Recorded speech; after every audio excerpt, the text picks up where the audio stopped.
Hi there, my name's Mark, and today we're going to talk about fatigue following brain injury, what triggers fatigue, and what the possible symptoms are.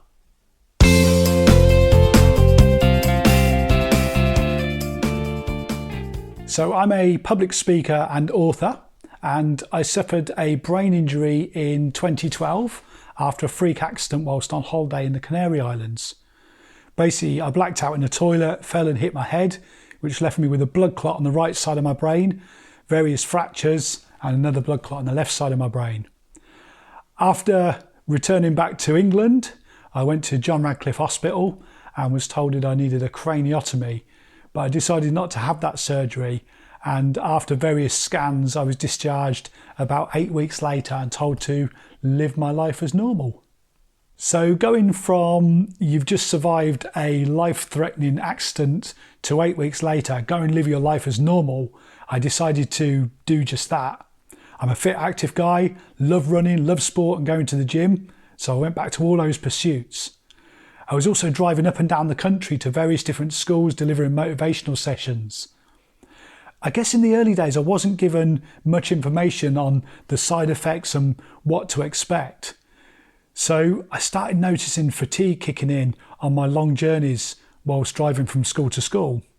One day I was going from Birmingham to Devon and I had to stop off at the service stations about 2 or 3 times and found myself sleeping in the car quite a lot.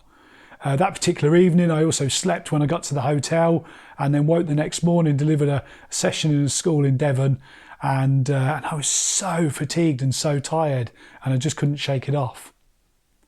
So I guess the early signs were not only driving, but also realising that I was missing information out of conversations and not hearing key points, and it was affecting my short-term memory too.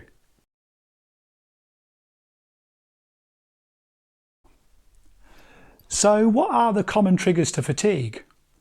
Well, concentration, excessive concentration.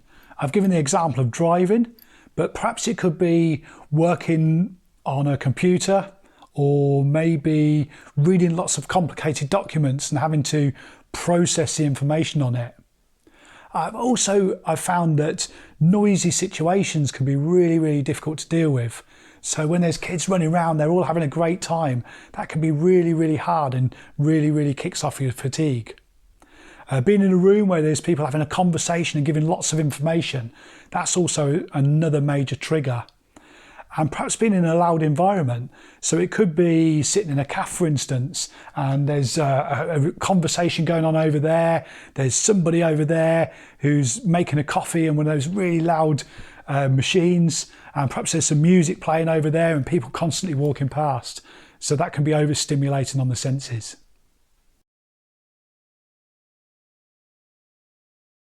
A great analogy I was given on fatigue was likening it to a mobile phone.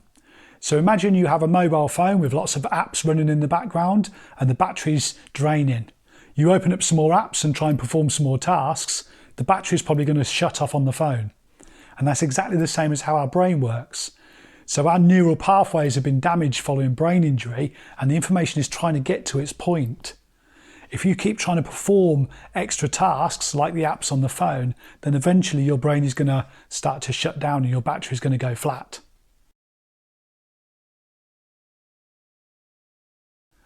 I guess my top tip for you is to understand what triggers your fatigue.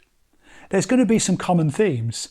So being in a noisy environment, concentrating on lots of information, or stress. Stress is definitely a trigger for fatigue. Why not try keeping a diary?